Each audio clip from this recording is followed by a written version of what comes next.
Olá, estamos começando hoje uma nova leitura, um novo capítulo. Capítulo 7, Narada Bhakti Sutra, as pérolas do amor a Deus.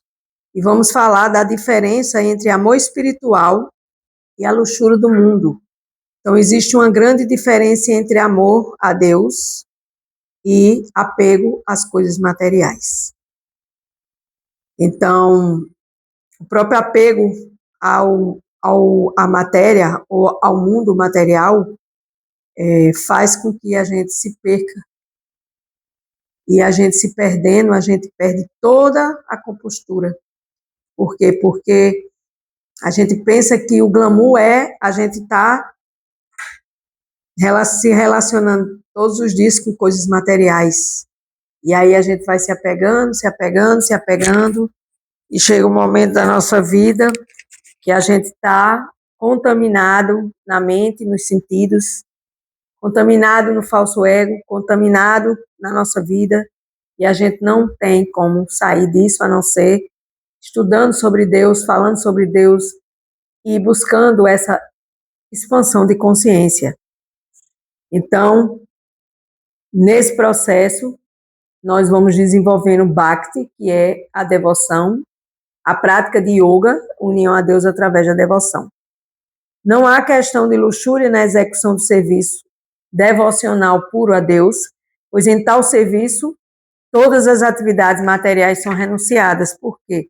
Porque o desejo de satisfazer os próprios sentidos se chama luxúria, ao passo que o desejo de satisfazer os sentidos de Krishna, de Deus, se chama prema, amor por Deus. Eis a diferença. Então você tem que escolher onde é que você quer se situar. Porque não tem como servir a dois senhores, não tem como você dizer, eu sou apegada a Deus, eu amo Deus e eu amo minhas coisas materiais. Isso é ilusão. Deve-se prestar serviço amoroso transcendental ao Supremo Senhor Krishna, Deus, favoravelmente e sem desejo de lucrar ou ganhar algo material. Então, por exemplo, eu vou citar o exemplo, eu estou aqui fazendo essa leitura meditativa, aprendendo, vivendo e aprendendo com nossos mestres, e aí eu quero dizer que eu sou a pessoa inteligente deste vídeo. Eu sou a pessoa que faço tudo, eu sou a pessoa que estou aqui para me exibir, para buscar seguidores e para ter pessoas me aplaudindo. Então, isso é querer lucro ou ganho material. E jamais, por meio dessas atividades fruitivas, nós vamos chegar perto de Deus, e muito menos através de especulação filosófica, porque o que é especulação filosófica? É você querer entender Deus sem ter condição de nem se entender, imagina Deus. Quando a gente começa a praticar esse serviço devocional, a gente vai buscando passo a passo chegar no estágio de pureza.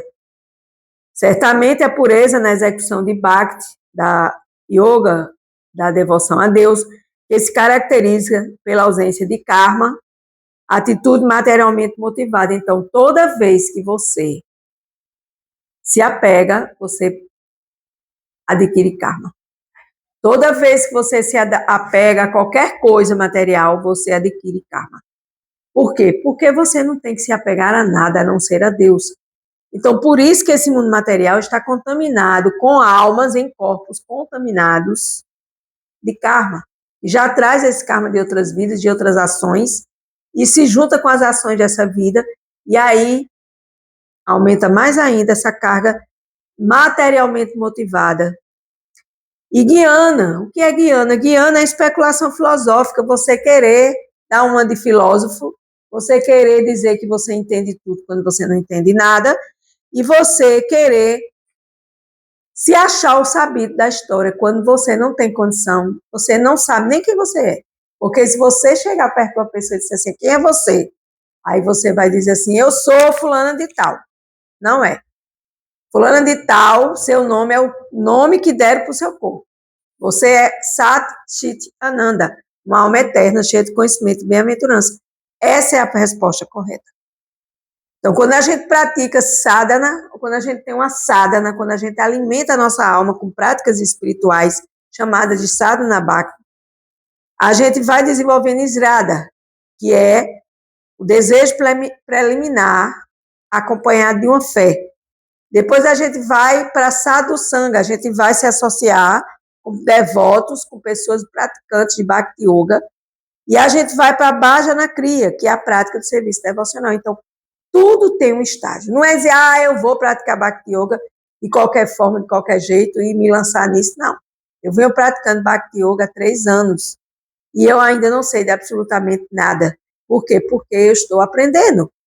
Através desses itens, fé, associação e prática do serviço devocional, nós vamos nos livrando de todas as coisas indesejáveis. Por quê? Porque a cabeça da gente, a mente da gente, mente, sentidos e o nosso falso ego é o rei das coisas indesejáveis. E aí, quando a gente vai se livrando dessas coisas indesejáveis através dessas práticas, a gente vai se limpando e buscando pureza. E vai se fixando nesse serviço devocional, diariamente. E com o tempo a gente alcança este apego a Deus. Por isso que seguimos regras e regulações do serviço devocional a Deus, seguimos votos. Mas aí eu pergunto, quem é que faz isso hoje em dia? Minimamente 0,01% da população, porque 99% está contaminado. Todos nós estamos contaminados. Nós pensamos que sabemos de tudo, que lembramos de tudo, que eu nunca fiz isso, que eu nunca deixei de fazer aquilo, que isso, aquilo, outro, e isso é falso ego. Você tem que prestar atenção que 99% da sua fala é falso ego. E 1% quando você realiza que você é uma alma, e que você está aqui neste corpo, e que você precisa praticar essa devoção a Deus, se quiser, obviamente, senão você vai ficar girando nesse samsara, nessa roda gigante, nascendo, morrendo e renascendo inúmeras vezes, até um dia você querer realmente se apegar a Deus, se apegar a Krishna e servir Deus puramente. E não ficar querendo especular, ficar querendo adquirir mais karma, ações pesadas no seu dia a dia, com seu pensar, sentir e agir. Karma se refere ao desejo de desfrutar do próprio serviço devocional. O que para o devoto que se encontra no estágio inicial é aceitável até certo ponto, pois é comum que uma pessoa que recém se aproxima de Deus, de Krishna, o faz para eliminar o sofrimento causado pela vida material. Então eu vou praticar meu serviço devocional para que Deus fique satisfeito comigo e para que Deus me ajude a me limpar dos meus pecados, dos meus anarta nivritis, que são os maus hábitos, as coisas indesejáveis que nós trazemos para essa vida.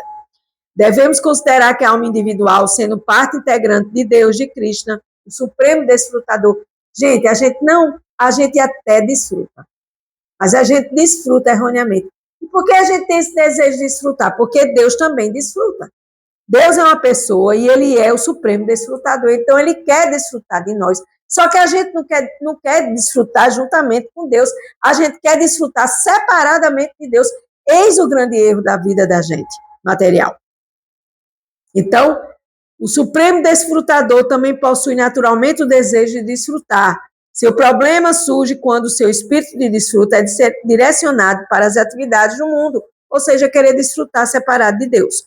Desse modo, como foi dito, é cabível que o aspirante à devoção a Bhakti direcione seu interesse em desfrutar das práticas do serviço a Deus. Agindo assim, o praticante estará colocando seu interesse acima dos interesses de Krishna, o que não é uma posição ideal, pois, deste modo, o devoto se torna caprichoso, interessado unicamente em executar serviço que lhe traga satisfação pessoal. Por exemplo, você está no seu trabalho e você executa um processo lá no seu trabalho que vai beneficiar algumas coisas e você fica se sentindo o executor desse serviço. Eu criei tal projeto para beneficiar tantas coisas, tantas pessoas, e eu sou o criador. Eu criei tudo isso. E aí você começa a ficar caprichoso, começa a ficar convencido, começa a querer aceitar bajulamento de pessoas que ficam bajulando você. E de 10 bajulamentos, um é verdadeiro e 9 é falso. Preste atenção. E aí esse capricho seu vai atrair para a sua vida mais karma.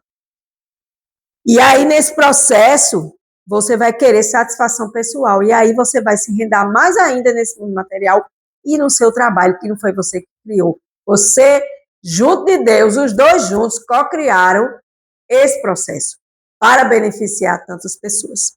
A outra contaminação é guiana, especulação filosófica, que eu falei agora há pouco. Isso ocorre quando o praticante presta serviço a Deus sem estar filosoficamente convencido e cai no erro de tentar sanar suas dúvidas, buscando conhecimento fora do conhecimento, ou seja, buscando suas próprias conclusões, quando você não é capacitado para isso. Então, essas contaminações karma que você atrai para a sua vida, querendo desfruto pessoal e guiana, que você pensa que é um inteligente, você não é, porque você não tem conhecimento necessário, você vai atrair isso para a sua vida e você vai se esquecer de buscar essa satisfação, trazer essa satisfação, ofertar essa satisfação para Deus, para Krishna.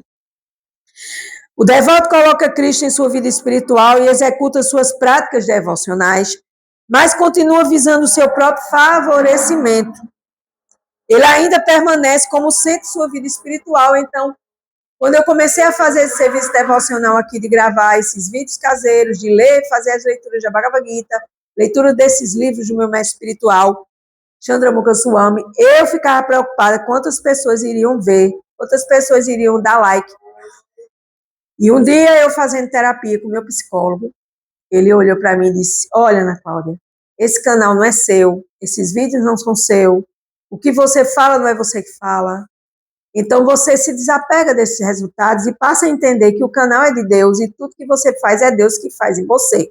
Então, a partir desse momento que o meu psicólogo me deu esta dica maravilhosa, eu parei e entreguei todo o meu serviço a Deus e não me preocupei mais.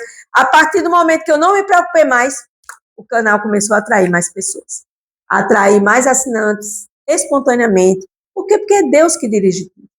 Então, a gente cai no erro de querer dirigir as coisas e é justamente aí que a gente vai atraindo karma para a vida da gente, contaminação, e a gente vai querendo se defender com o falso ego e dizer, não, porque isso, porque aquilo outro, porque eu sou assim, porque eu sou bonzinho, porque eu nunca esqueço de nada, porque eu acerto tudo, porque eu sou o grandioso no meu trabalho, e isso tudo é ilusão. Então, nesse processo, o mais importante aqui é você executar esse serviço e oferecer para Deus. E vai retirando da sua vida essa história de querer gratificação dos seus sentidos materiais.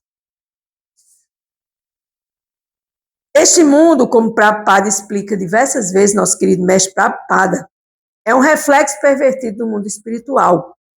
Esse ponto é baseado no início do capítulo 15 da Bhagavad Gita, a Ciência Suprema da Alma, onde o Supremo Krishna diz, ele fala do reflexo de uma grande figueira que está à beira de um lago. Quando alguém olha para a água, vê a mesma figueira, porém de ponta de cabeça para baixo, uma vez que ele vê o reflexo desta árvore invertido. Nesse reflexo, as raízes dessa árvore ficam para cima e a árvore propriamente dita está de ponta para baixo. Assim é o reflexo da vida da gente pervertido. A gente acha que desfruta, que é o desfrutador, que a gente faz tudo. Gente, olha, quando a gente começa a estudar e a gente começa a ter veracidade com a gente, a entender que o que a gente está estudando é verdadeiro e que a gente pode aplicar na nossa vida, e que a gente pode observar isso na prática, olhando para as pessoas ao nosso redor, a gente vê que este ensinamento é 100% certeza de veracidade. Por quê? Porque quando você começa a se analisar e você começa a analisar ao seu redor, você começa a analisar as pessoas ao seu redor, você começa a ver que você estava na ilusão, na contaminação, estava perdidinha neste mundo material. Bom, é assim que eu me sinto nesse mundo material, que é um reflexo pervertido do mundo espiritual. Devemos considerar que a origem deste mundo material é o mundo espiritual. Como os frutos mais maduros da árvore costumam estar em sua copa, por lógica, na árvore invertida acontece o contrário, já que a árvore está invertida, que é o reflexo pervertido neste reflexo na água. Os frutos mais maduros, que nada mais são do que reflexo do verdadeiro fruto, estão na parte mais baixa. Assim, a busca por tais frutos da ilusão simplesmente degrada, forçando a pessoa a descer cada vez mais. É o que acontece. cada dia mais degradado, cada dia mais contaminado, cada dia mais com o coração impuro. O que devemos fazer?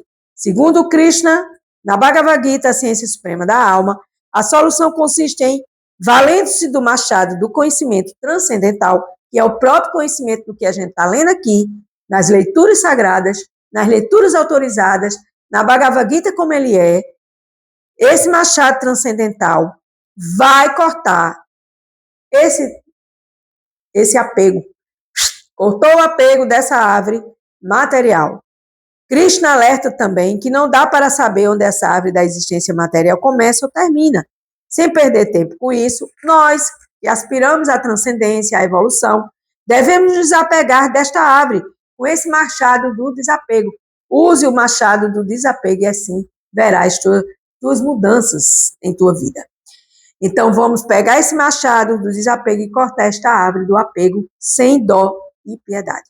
Na vida material, todos acreditam ser proprietários, controladores e desfrutadores, tudo ilusão. Unicamente Deus, o Supremo Krishna, é a personalidade que possui, que controla e realmente desfruta de tudo e de todos e de nós, conforme explica o último verso do capítulo 5 da Ciência Sagrada da Bhagavad Gita. Quem tem plena consciência de Deus, de Krishna, conhecendo Krishna como beneficiário último de todos os sacrifícios e austeridades, o Senhor Supremo de todos os planetas e semideuses, e o benfeitor e bem-querente de todas as entidades vivas, alivia-se das dores das misérias materiais. Não há outra maneira, não há outra maneira, não há outra maneira a não ser limpar sua mente com o mantra Hare Krishna, estudar as escrituras sagradas e buscar essa análise reflexiva do seu interior, limpar sua mente dessa contaminação, porque nós estamos contaminados. Por isso que a gente adoece no nosso corpo material com doença, pobreza e conflito. E aí a gente se volta para Deus e pede misericórdia a Deus para que Deus nos tire deste cativeiro terreno. Porque aqui estamos e aqui devemos sair. Mas não sairemos sozinhos, sairemos com o machado do desapego deste mundo material. Eu sou Ana Cláudia Chandra. Se você gosta do que eu falo, compartilhe sabedoria e vamos fazer essa reflexão e cortar essa árvore material com o machado do desapego e cortá-la sem dó, para que a gente se livre deste cativeiro terreno. Gratidão.